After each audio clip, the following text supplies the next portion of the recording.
we talked about at the end of the last class was connection that we call hypercube, which is one way to connect some n number of nodes. It's not just a way to connect the nodes, but also a way to organize the nodes in the various layers of the manufacturing process also. Question, yeah. So these are connects in general for processors which we want to arrange. I mean, these are not necessarily the way I would want them on a chip. I mean, these can be over the network as well. These can be over the network as well, but when you're actually building this on a chip or on a kind of a layered network, which is not spread out, then you can arrange it this way, and it helps. Okay. Yes. Yeah. The entire machines have been built which had this interconnect. We'll actually look at those or pass through those briefly. Nobody uses them anymore, but you can find them in museums. Okay. Another is a tree network, and some variants of tree networks are in fact used in the context of making high performance computers using the off-the-shelf nodes as well. Again, it has a similar behavior in some ways to the hypercube. The structure is a tree-like structure, which means that if you want to connect or communicate with any node, you need to figure out what path in the tree will take you from this node to that, right? And you take the shortest path, you go to the least common ancestor, and then you go down to that node. Okay. A variant of it is also called the fat tree network, where as you go up the levels of the tree, the bandwidth or the physical number of wires actually are going to go up, right? Because more nodes, when communicating with each other, will end up using the top levels than the ones using the bottom levels. For example, if you look at just the bottom levels, only 2 leaves will use those to talk to each other, right? But if you look at the 2 wires or 2 buses or whatever you call them, 2 links connecting the root, then many nodes may want to use them, right? Half of the nodes on the left side, when they interact with any of the nodes on the right side, will have to use those 2 links, right? So many more nodes will use those 2 links, so you would want those links to have a higher bandwidth. In tree structure, do we have heterogeneous, like complete, like the root node has much more capacity? Not necessarily, right? This is just talking about how you communicate than about what those nodes are. For all you care, these nodes may be just switches doing nothing except communicating data from one point to another. Okay. How much time is wasted in detecting collision? And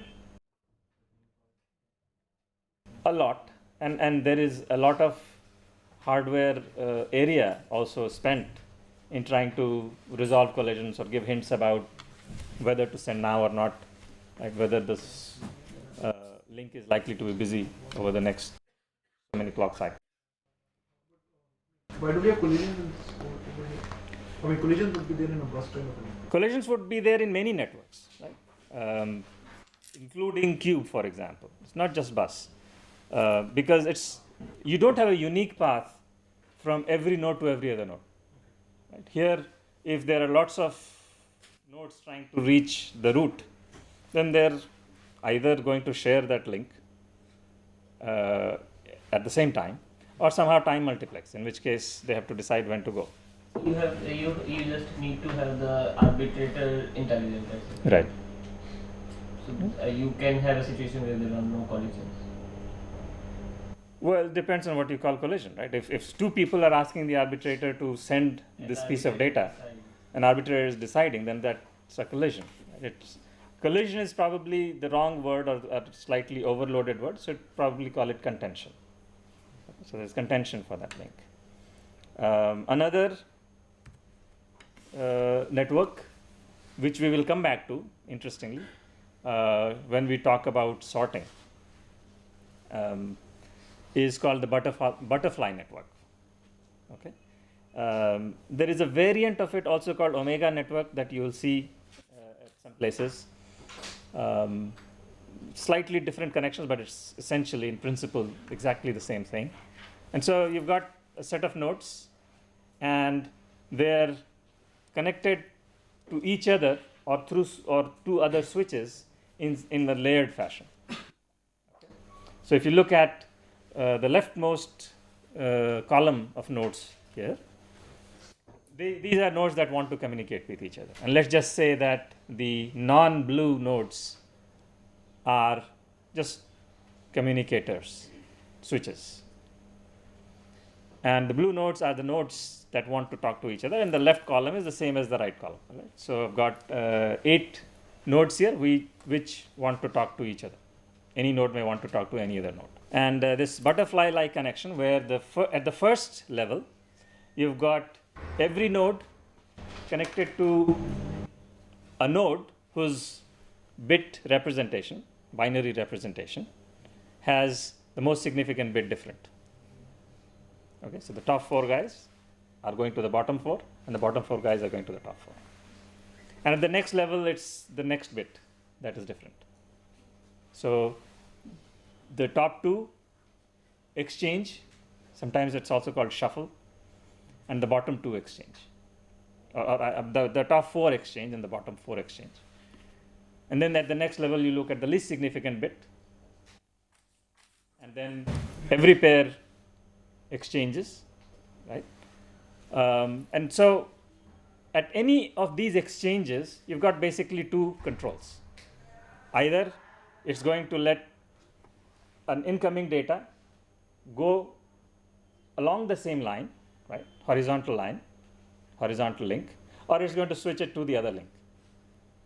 Because everything is basically 2 data. In fact, I think I have a more detailed picture of this here.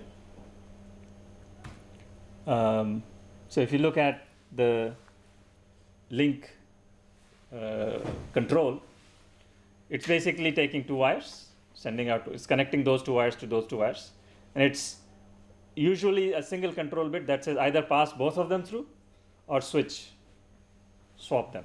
Okay. And so now if I want the 0th node to talk to the first node, what would you do? You'd go straight, and then switch, right? And similarly, if you wanted to have 0th node talk to the 7th node, what would you do? Switch all the way, right?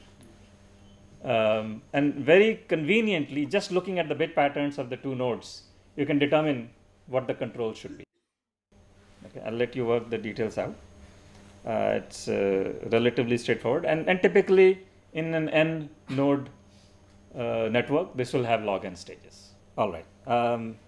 Let's get a little bit more into. How does this compare with the hypercube? Because hypercube will also give you very similar guarantees. Hypercube does give you very similar guarantees. This has slightly less contention. Both will have contention, but this has slightly less contention. And the logic here is much simpler for the switching. So here is a boilerplate set of numbers for what you might see in the PC on your desktop today. Okay, it's going to run at some 2.6, 2.8, maybe even 3 gigahertz clock. It's going to have approximately, depending on how you count it, 14 to 18 gigaflops. So flops are, as you hopefully know, way to measure performance, one way to measure performance, and it says how many floating point operations can be performed per second. If the clock speed is 2.8, should it be lower? Because a flop would take like 4 or 6 seconds. It's throughput. Right? 4 or 6, actually it's usually much more than 4 or 6 cycles. But it's throughput that we are interested in. But even if you get it, how can it be larger than? Yeah, there may be multiple instructions going on in parallel. Not That in a happens, right? pipelining fashion, but All of current architecture is in some form superscalar. For example, there is this notion of hyperthreading, where the same core is able to run 2 instructions every clock under certain conditions, right? So this is the peak. How much you can possibly get. You'll probably never get this, but again, don't get bogged down by the numbers, because it's just a range. It's just to compare what a desktop computer from today does versus a desktop computer or a supercomputer from 10 years ago or even 5 years ago did. Okay, so just ballpark numbers. You're talking about quad core 60 gigaflop CPU that you can buy from the market at about $1,000. Okay, and Cray, which started in late 70s, started making vector processors, was selling for $9 million, and only to select few, because they wouldn't sell to anybody. It ran at 80 megahertz clock at the time. Okay, and by the time 80s came around, they had gone to 110 approximately megahertz clock, and it was giving about 800 megaflops for a 4 processor machine. Okay,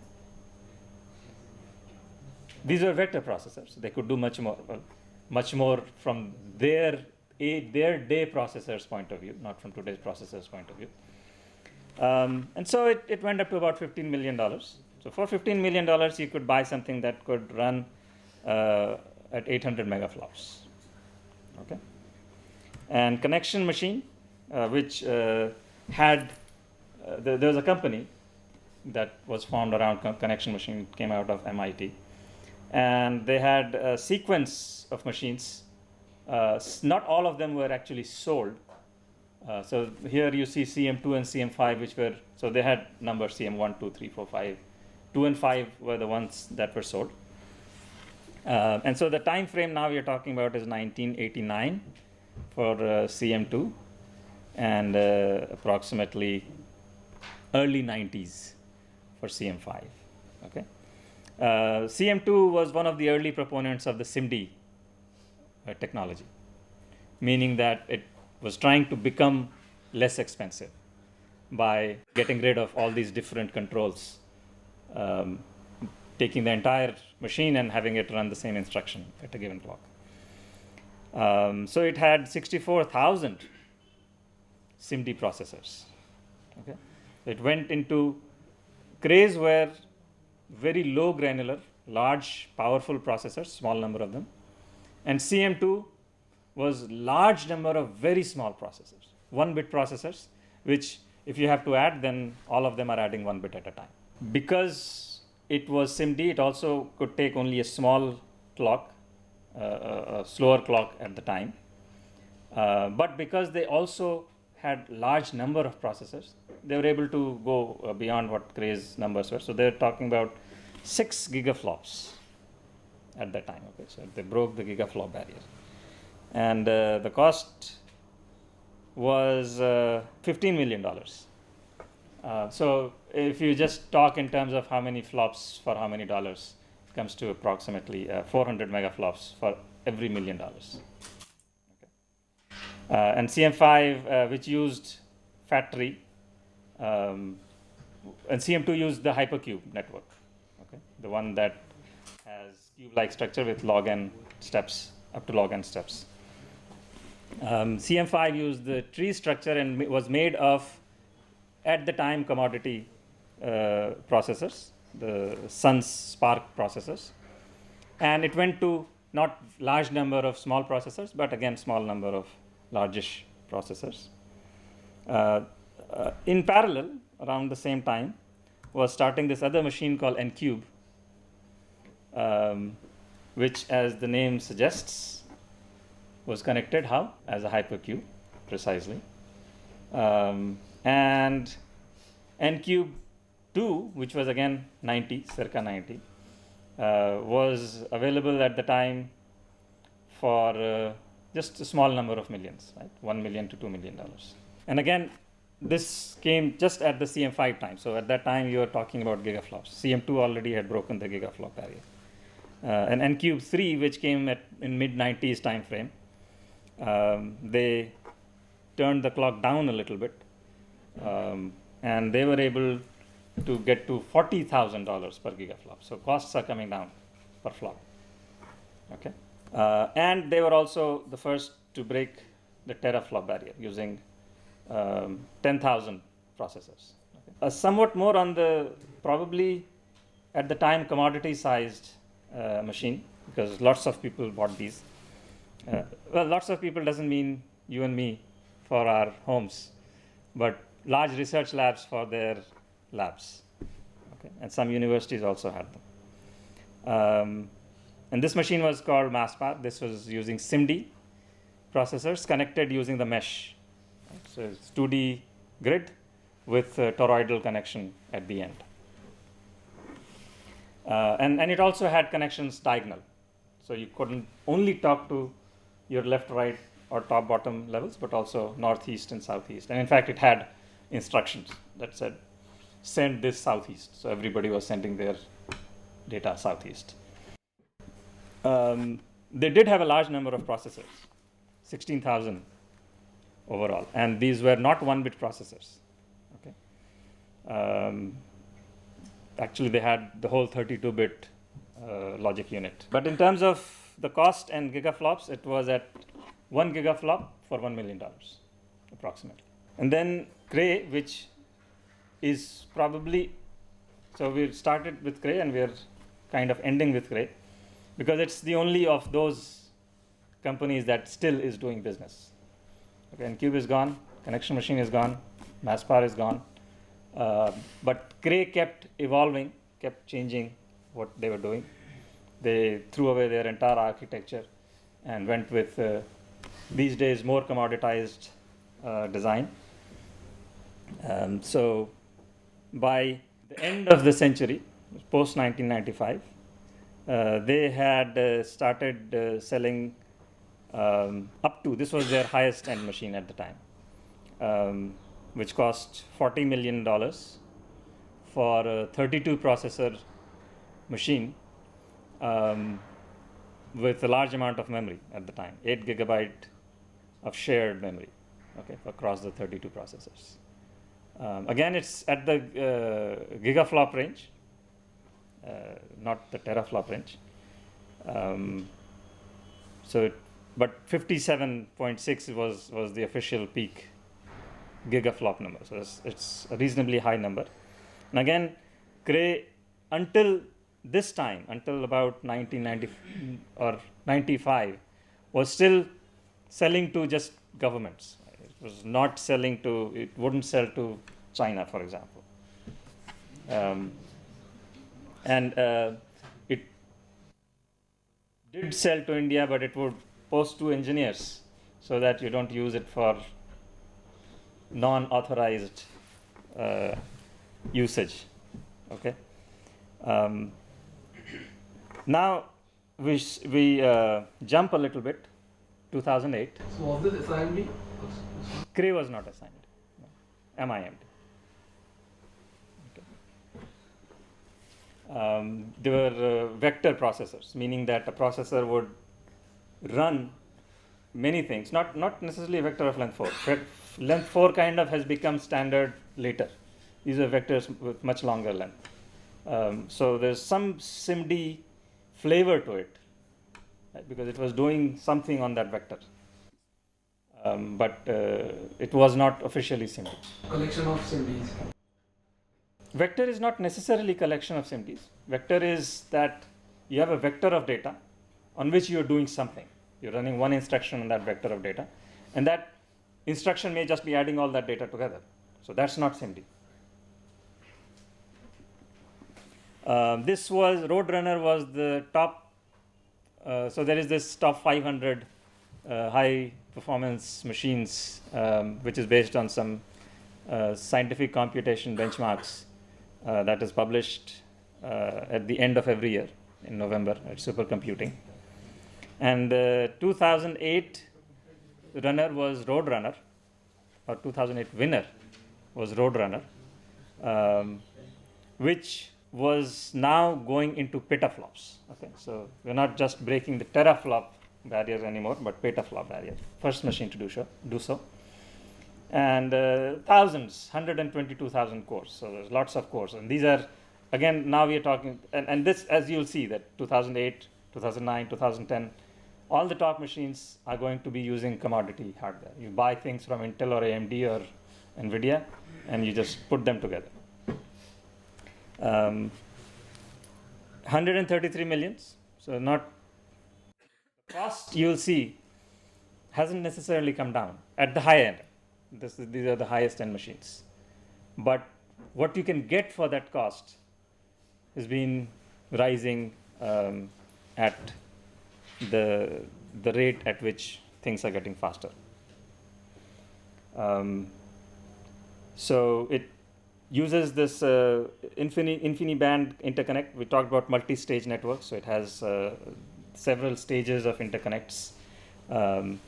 Some is fat tree, some is just basic bus, and you just have local processors who you can talk to much faster, and somewhat further away processors to which you have to spend some more time talking to, and so on and so forth. So there is a significant bit of middleware layer, software layer that is required to make sure that you can in fact send data or arrange that data be sent only locally most of the time.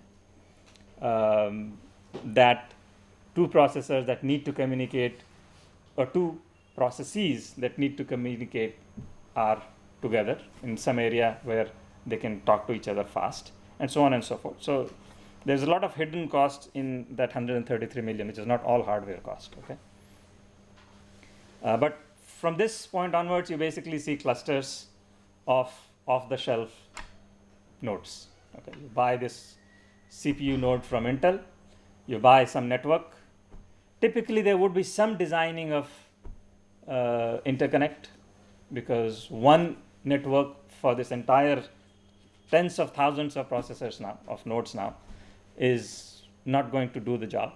So there is some hardware cost as well as design cost spent in the interconnect, but the actual compute engines are just off the shelf. That means anybody with sufficient amount of money and just the knowledge of how to do interconnection business can build a supercomputer which can beat all of them. Yes and no, right? So it's not just buying InfiniBands or Having the knowledge of gigabit. how to connect it. It's not just connecting them, because they are actually designing faster interconnects. Okay, one of Google's patents is on how to make these fast interconnects for their, because Google only buys processors off the shelf, but they have their own interconnect that makes them talk faster. Of course, it's very expensive because it's designed only for that purpose, and very few people can buy it. But if that were also commoditized, then yes, one day you could just build supercomputer in your kitchen. What is the Indian number? Indian top number? No, it's not Param. It is this computer at Tata, at Pune. I do not recall what its position is. It's not 8. It's closer to 20. It's probably in the top 25 range, but not in the top 20. Okay, and this is the now currently ruling champion at 2.5 petaflops. This is less costly, and one of the reasons it's less costly is that it's using these GPUs. It's gone up from just breaking the petaflop barrier to reaching 2.5 petaflops. The cost to build is only 88 million, and they also quote their running cost because that's also much less, as it turns out, than the other ones. Just 20 million. Okay, and most of it is power and cooling. Power. They also use a proprietary high-speed interconnect that they give a name which I have not written down. It can go up to 160 gigabits per second, which is, if you think about it, not that much more than what you can get off the shelf. It's just twice InfiniBand, which you can buy from the market at not that great a price, because lots of people are now using This high performance InfiniBand, computation. like one thing is the throughput, another thing is the latency. Doesn't that shouldn't that also be counted? It has to be counted in the end, right? But there are lots of latency hiding techniques that people use, and we will talk about them later on in the course also. We just kind of have a longer pipe. You basically use pipeline techniques. Okay. I think we are at 30 minutes, so we're going to take a very short break. I am not quite done with this section yet, so we'll spend a few minutes on this section and then move on to programming. Okay, because we're a little late. I had hoped that we would start that a little earlier, but you do have to finish your first assignment, and for that I need to get into programming first. So we'll do programming and then come back to talking about the models of computation and design techniques. Okay, all right, let's continue. The machines that I was going to talk about, actually I have talked about. The couple of things that remained in this section was some special purpose processing units that people are building into their machines. So I told you that Tianhe 1 is using these Nvidia GPUs, but I didn't tell you that Roadrunner was using cell processor from IBM. Which is not question. So one of the gaming engines, gaming processor uses cell, right? Yes, Sony's PlayStations use cell, right? But Roadrunner also used cells. So cells are not just for gaming, although they were designed for it originally. For some reason, and part of it is the design of the architecture itself, but a major part of it is just software support that needed to go with it. Cell processor has not quite taken off. It's a reasonable architecture. It has good performance numbers, peak-wise, but it's not that well used in the high-performance computation context. Very quickly, what the layout is, it has a number of SIMD units. Okay, so those blocks that you see that are called SPU, okay? The top row of 8 blocks are SIMD units each. Okay, so there are 8 SIMD engines. So what does it make it? It makes a MIMD machine with SIMD parts. Right? Each SIMD is running different set of instructions, but a given SIMD has one instruction on a number of execution units at the same time. Okay. In addition to these 8 SIMD engines, it also has one generic power processor. Okay. To run operating system, to run CPU-like things, although it isn't designed to simply be the machine on your desktop. It plugs in to another machine, meaning that you probably have another CPU running another operating system. But this CPU will also run an operating system, and you can run Linux, for example, on it. It has it's a heavy duty CPU, right? So it does everything that any other CPU would do.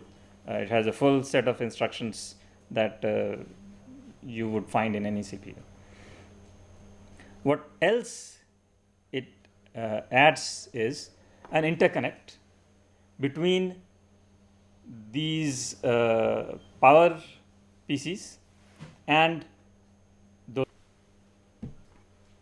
the interconnect, which has some intelligence in it. Okay, it's not just connecting. It is bus-like.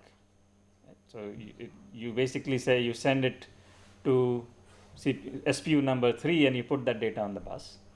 But it also has intelligence, and I'll tell you just in a bit what that intelligence is. Let's look further at the top rows. The blocks have something called LS4. So this is a memory that is shared, but any other SPU doesn't even know that there is this address set. It turns out that in this design, SPUs can only LS is local to one SPU. SPU. Yes. Process within SPU, it's shared. There are execution engines within SPU, and they all share this local store. So the instruction set of the SPUs only has load and store from this memory. Okay, it doesn't have any notion of virtual memory. It doesn't have any notion of caches and levels of caches and so on and so forth. So with a little bit of intelligence between the local store and the SPUs, or SXE, what they call SXU of the SPUs, and a bit more of the logic built inside this bus, they basically simulate a virtual memory like situation. They don't have real translation tables, but what happens is that there is a virtual address, and if that address maps to the local area, it's going to get fetched from local store. Otherwise, what's going to happen is that this EIB is going to issue a request to the main memory, is going to get the data into the local store, and then from the local store it's going to get serviced to the execution unit. Okay. So it works very much like a cache. So the EIG is connected to the main memory. Where is the main? No. So EIB is connected to, so only the power PC is able to do that, right? So it's going to there is a DMA engine in there, right? So the power PC is going to set this up, and the DMA engine will get the data from where to copy to where, okay? And then that DMA engine, which is inbuilt at the EIB level, is going to take care of transferring the data, okay? The two things that DMA engine is connected to, all right? MIC is the memory interface controller. Okay, so that's where it is going to get the data from. Okay, BIC is connected to all the other things that it may need to connect to. Okay, network bus, or just it's an input-output interface. So the main thing that you may want to take from here is that it has lots of processors which work in a MIMD fashion. Inside each processor there are other sets of processors. Each processor is actually a multiprocessor which work in SIMD fashion, and they have a local store only, which, so as far as their memory operations are concerned, it directly goes to the local store and comes from the local store. Okay. If you were to count the number of processors in, for example, this particular diagram, what would you answer? Like, so it would be each a number of CPUs execution unit SIMD multiplied by the number of, Yes. or just the number of SPs. It depends on your context, right? But when you are actually talking about cores No, like all these top 500 machines, they have their number of processor, number of No. whatever computing units. Yeah, they wouldn't count the individual execution units. They will count the multiplication. Yes. They'll count the SIMD engines, how many SIMD engines they have. What is the PPE doing? It is basically running the OS, and the design intent is that not everything will fit the SIMD mode. Okay, so if you don't fit SIMD mode, then you run that part of the of your code on this Power PC.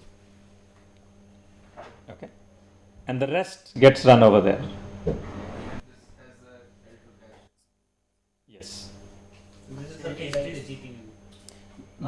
Yeah, right, and so that's Is this L2 something like global memory? it's a cache, right? L2 is connected to the global memory. Okay, so all those local storages, they actually communicate with this L2 through this bus. I mean, if you have to transfer memory across. No, local storage doesn't actually communicate with L2. Data that goes to there is through that MIC interface.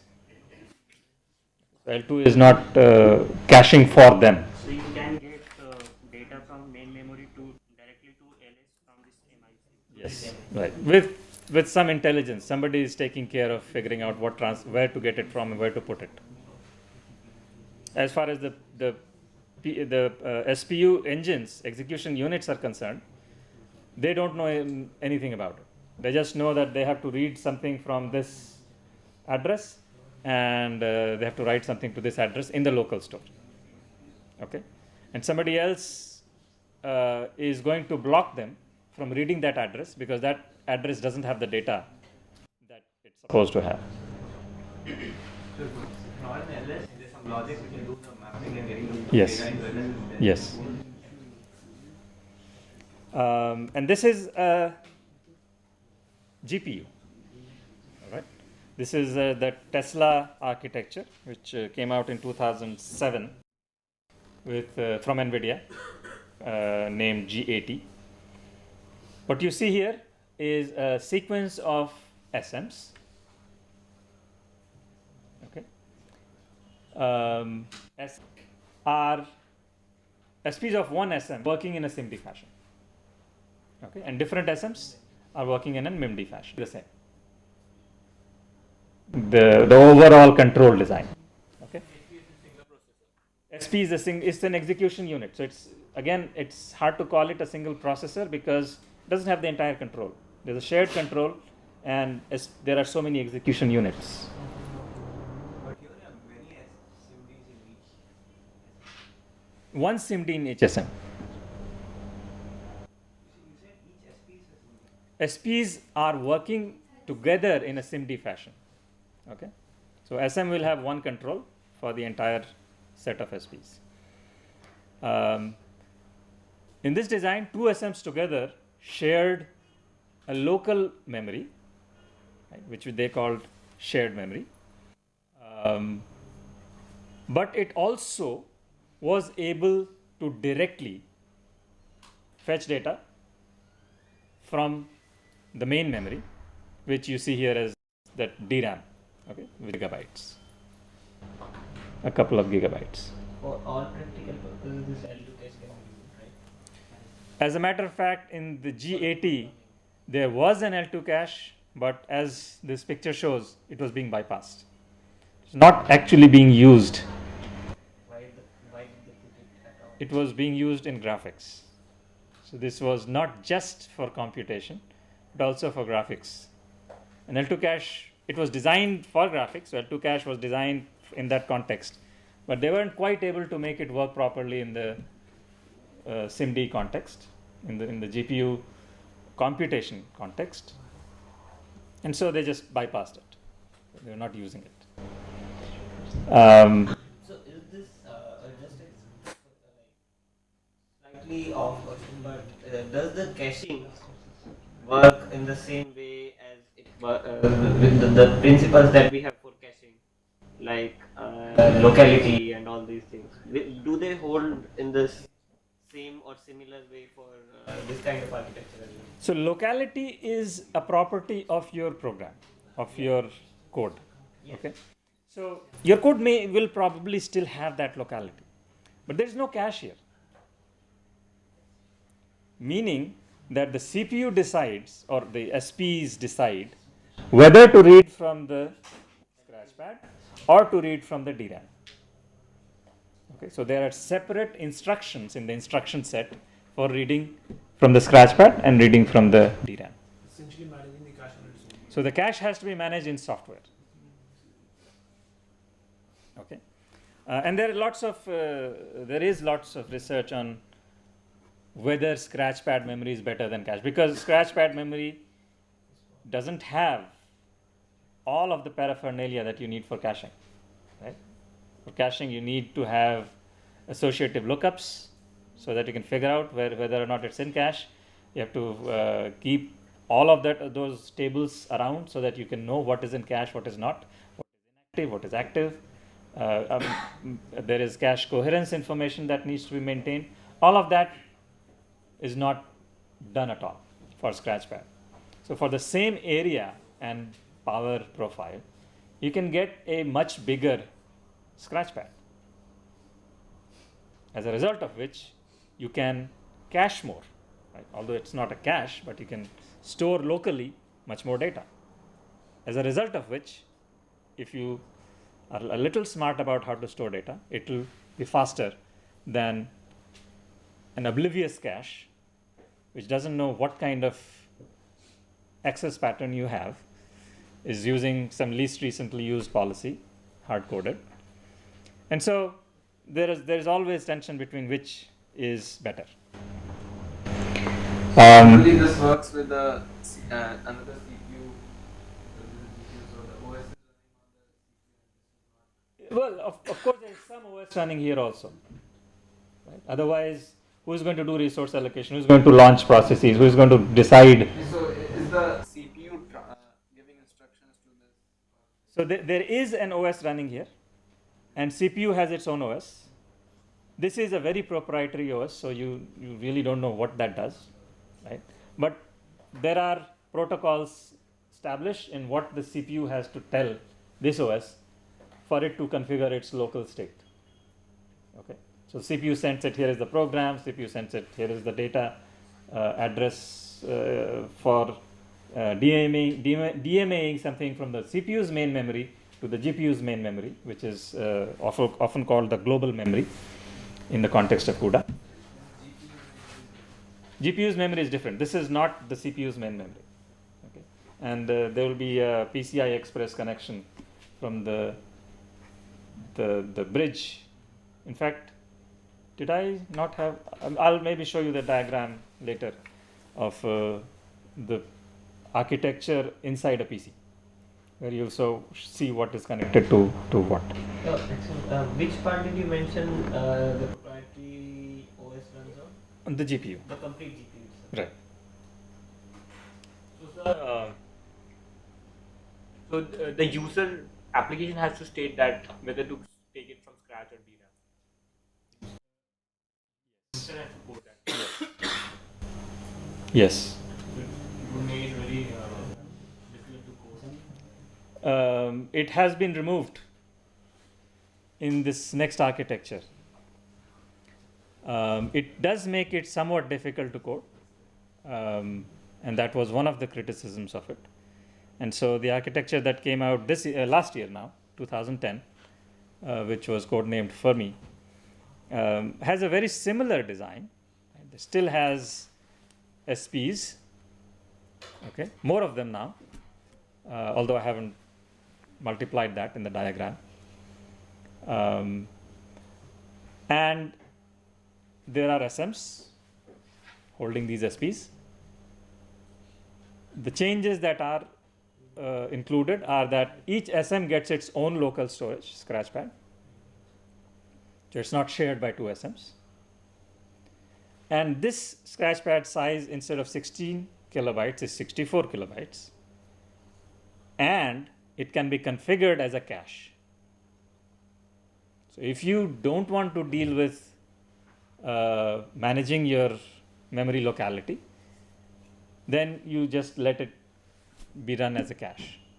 What is more, it can also be partitioned into 32 kilobytes of cache and 32 kilobytes of scratchpad, for example. Okay, so there are 2 or 3 configurations you can use. So you can get maybe a best of both worlds. You can have entire scratchpad. I'm not sure that you can have entire cache. I think there's some scratchpad that is necessary, but you can look up the details of the architecture later on. And then the L2 is sharing. It's L2 and the DRAM together, the global memory. Think of that as the shared memory, shared across all of the MIMD units. Okay, and this scratchpad is still shared memory, but shared only across the MIMD processor. Okay, one of the MIMD processors. So all the SIMD units. Isn't the proportion like very 64K to 128K, where 64K is for each of these SMs and 128K is for all the SMs? Precisely right, and Isn't that too small? it is too small. Yeah, 128 kilobyte cache is old time, right? If you look at Intel caches, these are megabytes. So it is a small cache, but then there are these trade-offs to be made. Right? Whether But why didn't they try to increase it? they could have. Right? It was a design decision to rather spend that in the L1, right? So there is so much wattage that you are allowed to consume.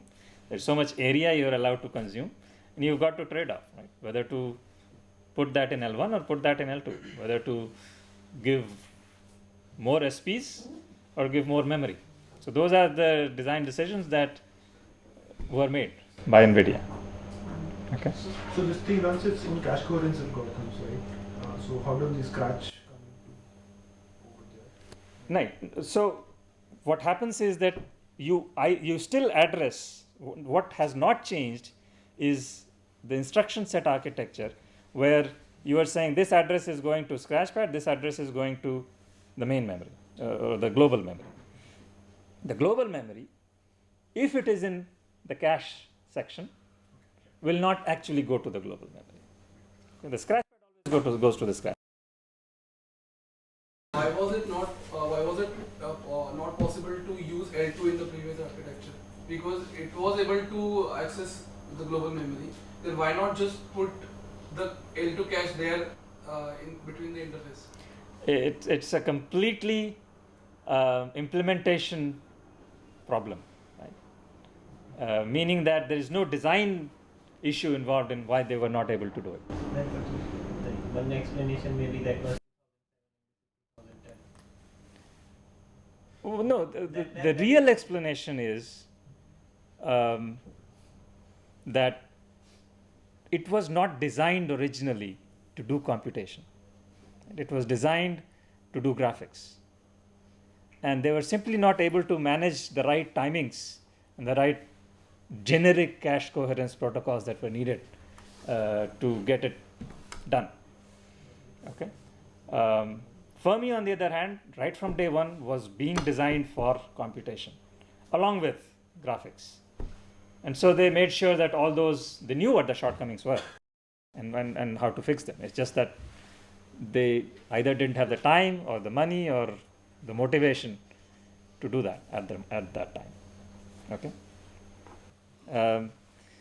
This shows, this again puts that in the framework or the timeline that we had been looking at so far. Actually, it doesn't quite. You can buy the Fermi card. I think it's in the range of $1,500 to $2,000. Okay. Why, sir, there are cheaper as well. Sorry. There are many cheap GeForce 420s and all. There are. Very cheap. I'm talking about their top of the line. Yeah, you can actually get GPUs which will not have so this is a full GPU, and what I'll explain this diagram in just a minute. And you do get stripped down versions of it with fewer SMs, essentially, with less global memory, and you can get it for $400. Okay, a reasonably good, fast GPU. But this GPU, which you can get now for a couple of $1,000, has a peak performance in teraflops. Okay, so $1 million per megaflop versus about $1,000 for a teraflop. That's the state of the art. So let's look at this diagram. What you see here are in fact, I think says that at the bottom. The SMs, each vertical column of 2 green boxes, right? Two columns of green that you see together, which is 16 SPs, 16 SIMD units, make up one SM. Okay, they will be running in SIMD, and then there are 16 of these SMs spread on the machine. Okay, and they are spread around this central area, which is the L2 cache. Inside the green blocks, the green SPs, the individual SIMD engines, you see those control units being shown in pale yellow, and the shared memory at the bottom being shown in blue. Okay, and then there is some control units to control the launching of these execution or what's equivalent to processes in the CPU domain. They have one other very important characteristic, which is also part of the design, is that it implements threads in hardware. What that means is that it is going to maintain context for thousands of threads at the same time. Okay, so you don't pay the price for switching context from thread to thread. What that means is that you can break your program down into really small units, each being a thread, and all of these threads are simply swarmed onto the SMs. Right? SM only has 16 things it can do at any given clock. Right? Actually, it is 32 because every clock it does 2 things. But so it has only 32 things it can do every clock. But you can give it 1,000 threads, which together can hide latency. Right? One thread goes to the memory and it has to wait for hundreds of clock cycles before the data can come back from memory. Other threads can keep executing. Okay, and because there is no context switch penalty, it is as if your entire program is running all the time, okay, without any stalls. And that's one reason why you actually see excellent real performance, as long as you have a program that does lots of computation, which can happen in parallel. If one computation depends on the other, then GPU or not, I mean, you cannot break Amdahl's law. Okay, so this is about that, and it seems that we have also reached the end of another half an hour. So we'll again stop this.